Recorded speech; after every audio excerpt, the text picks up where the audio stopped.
welcome to our next issue of Spill the Petals. Not spill the milk, spill the coffee, but we're spilling petals about what's going on in the floral industry. And I am Jackie Lacey here with my trusty cohort, Renato. Hey guys, how you doing?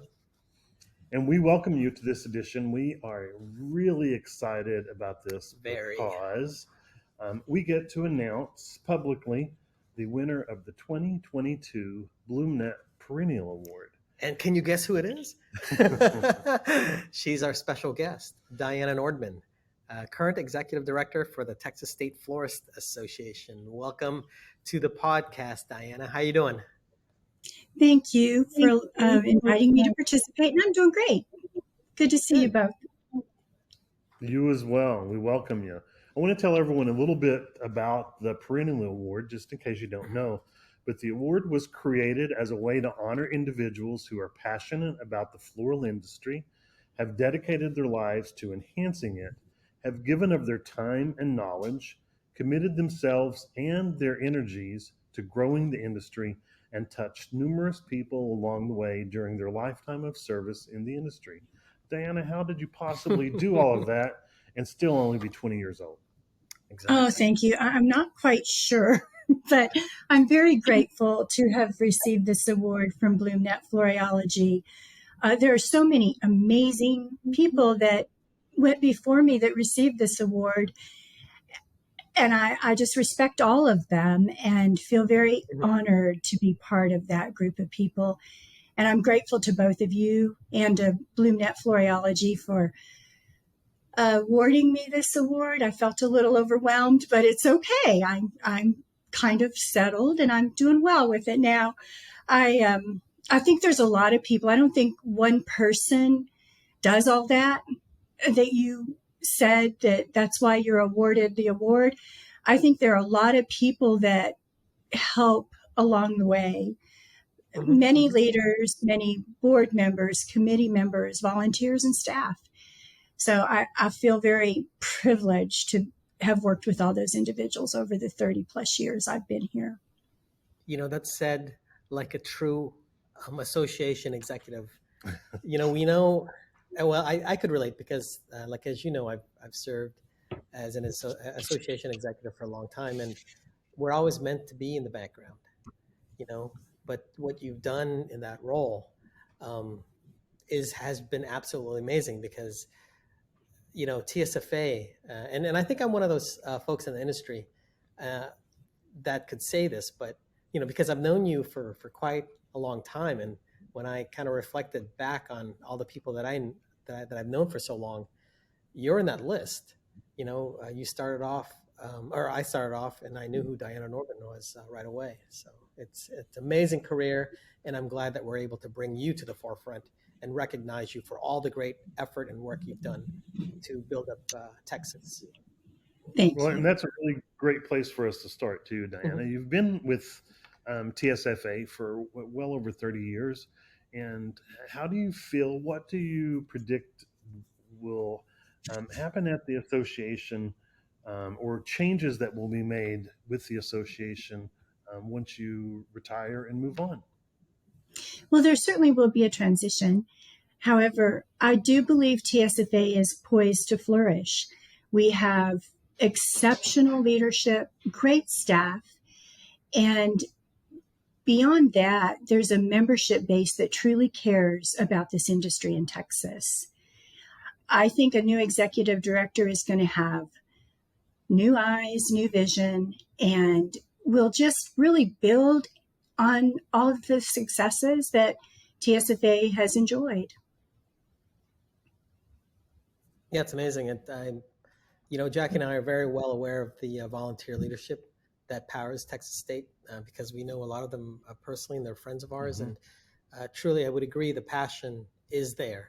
So, we're talking 30 years as the director of TSFA. Could you maybe provide some highlights of your tenure in that time?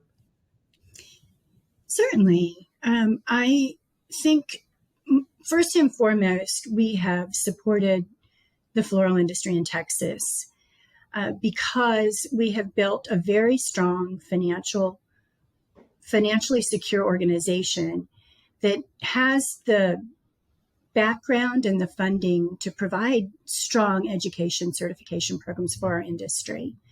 So I think probably the thing that I'm actually most proud of is the strong financial position that the Texas State Florist Association is, so that it can continue to provide those great educational benefits. A couple of accomplishments would be a development of the high school certification program and bringing those students the knowledge of the floral industry. Many of them have entered the floral industry in retail shops, event planning positions. And those that, there are many students that take floral design across Texas. There's 1,000 high schools. So with that number of students, we absolutely know that not every student is going to see floral as a career, but they're going to really know the value of the flowers that they're purchasing at a retail flower shop. They're going to be a superior consumer of flowers. And we're very proud of maybe that being a twofold plan. And the second part wasn't really one that we thought about at first, because we were selfishly building the industry's next employees is one of the main goals we started that, or main reasons we started that. Along those lines, TSFA testified with the Texas Education Agency so that the high school classes were not in art. We were able to get them to be an elective. And because any other class like art or home economics, and I think it's a new word now, but family and consumer science is what that is called, they had to wait until their junior or senior year to take floral. And by that time, we felt that they'd already developed their thought process about their career, and floral was just a class they could take. So we testified before TEA asking that it be an elective so freshmen and sophomores could also take it. And TEA agreed. So we opened it up to the entire ninth through senior years, which has also created those 9th and 10th grade students to get their level 1 certification, and they want to advance. So we've developed a level 2 certification for those that want to advance. So we're really proud of that, and we have a great education committee that supports that project. And then the last kind of point on the high schools is when the Texas Education Agency approved it, they also approved it to be a certification on the diploma of the graduating student. So that'll be with them forever. And I'm really, really excited and proud about that. So you said 1,000 high schools. So just to put it in true perspective for viewers and listeners, how many students is that a year that you guys expose to the opportunity in the flower industry? It's well beyond 30,000. Amazing. Wow. Yeah. TSFA certifies.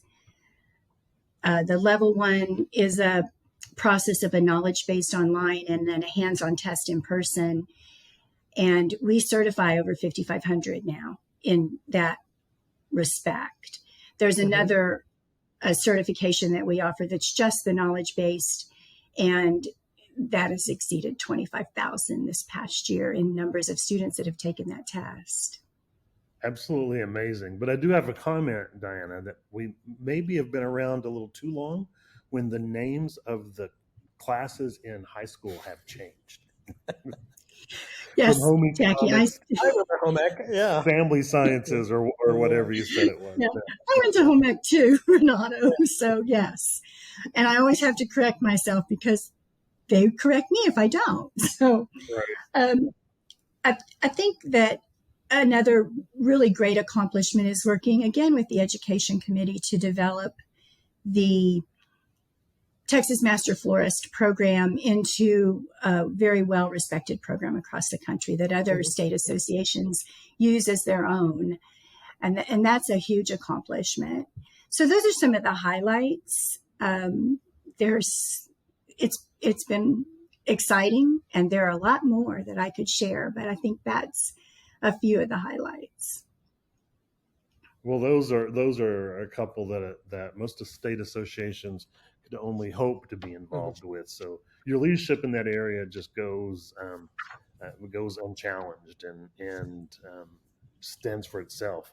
That being said, what would be the number one thing that you would share with other state associations that sort of help lead the success of TSFA? I think the important part of any development of a program and the continuation of it is having the correct people in the positions and developing them into leaders. Because, there's many times that someone wants to participate and we ask them to serve on the magazine committee. And they feel so uncomfortable authoring a story that it might take them away from the I guess it's excitement of being part of an association. So we really want to try to figure out what the volunteer is strong in and place them in that position so they can excel. I also think the development of leadership is extremely important. And with TSFA, we've been very fortunate to be able to have staff. And I think the staff is a big supporter to every part of what an association wants to accomplish. And I know that that's not possible for all, but if it's any way possible, I think that's important because it allows the leadership to really focus on the vision and implementing that vision, and it allows the staff to make certain that everything's taken care of and support the implementation of the vision. Well, with the way we see more and more state associations going to the wayside, that speaks a lot for what you said about setting up the volunteers and leadership for success and succession as they continue through, because that will help make the association even that much stronger. So I'm so glad that you shared that one. What would you say would be some of the biggest challenges that you've faced at the state level and then maybe at the national level during your time with TSFA? Well, I truly think at the state level, it's what I mentioned just a moment ago, is finding the leader, the volunteer, and getting them excited about serving the Texas State Florist Association and retaining them. And that's, I think, a challenge probably that everyone faces. So we continue to work on how to develop programs and training for these individuals. And I think every organization has challenges, but we've always looked at challenges as a way to any failures, as a way to recognize what happened, what might have gone wrong, and how to improve them. We don't ever look at them as a failure and move on. We always take it and decide that we're going to learn from it. Look for the opportunity in every challenge that's out there. And sometimes you have to look hard and look long, but there's always an opportunity with every challenge or failure, as you mentioned. Jackie and I share that we know a lot of the Texas State Florist Association members, and it's truly a really eclectic, interesting cast of characters. But I guess that's what makes Texas so special. And the question I wanted to ask you is, what have you learned from the Texas retail florists that may have surprised you? Well, I'm going to share that I didn't learn. Bring that out. Remember, this is a public broadcast. Yes. I'm going to share that I didn't learn how to design. You would think after 30 years I'd have some concept of being able to design. No, but I did win a design competition because I raised the most money and I used a little blackmail in it. So I am an award-winning designer. But I will say the thing that surprised me right away was their willingness to share. They shared success stories. They share opportunities. They share failures that others can learn from. And I came from a banking background. I was credit union manager at TSFA before I moved into the executive position role. And, banking doesn't do that. We're very quiet and reserved individuals. So I was really taken back and had to think about it for a while. And then I grew to love it. And I think most of all, the industry is open to sharing, and they want everyone to be successful, not just secretive around the shop around the corner. That's amazing when I see florists that come up with a new way to do things or a really inexpensive way to do something that may cost a lot. And the first thing we want to do is call everyone and tell them, share it, rather than patent it or sell it. We do want to share. It's just part of the industry, and I'm so glad to be a part of it. And interesting that you say that, because you're talking about florists that sometimes could be even crosstown rivals, right? Being in the same room, and they're literally giving to their competitor like a secret to their success and being okay with it. So that is truly wonderful about TSFA. I've always said the environment is there that you can share. This is an industry like no other, and you cannot just put us in a box and say this is the way you deal with it. Mm-hmm. Well, Dianna, just getting back to because it was a burning question, that's why we asked it at the beginning. What will happen to TSFA once you're off in the sunset? But is there that one recommendation that you would share with your successor to help them set them up for success? Yeah, there's going to be a lot, but Okay. A couple. Yeah, I'll share the one thing that I think is the most important. I think it's important to respect the volunteers, the membership, the committees, the leadership, and support them. Because if that executive director does not do that, there's no reason for them to be here. Because the membership is the reason for the association and for the staff here. Absolutely right. Agreed.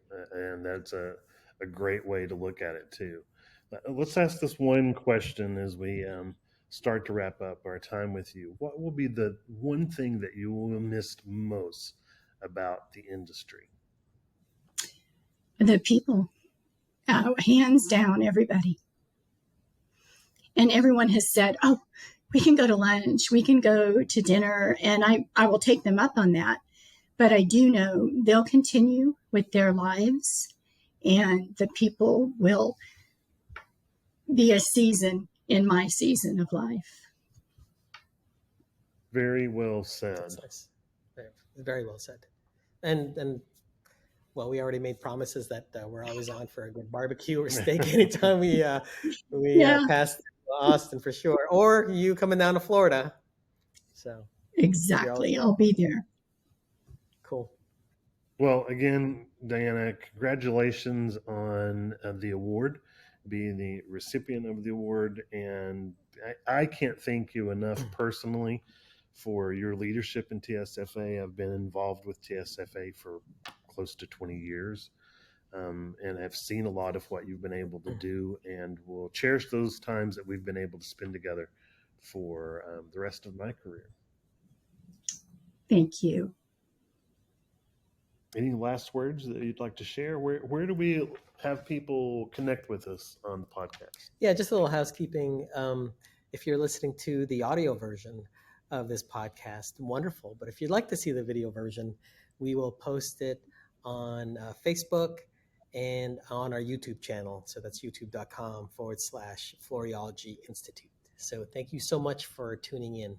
And thank you again, Dianna. It's been wonderful having you as our guest today. And why don't you share, Dianna, where everyone can get in touch with TSFA should they have any questions?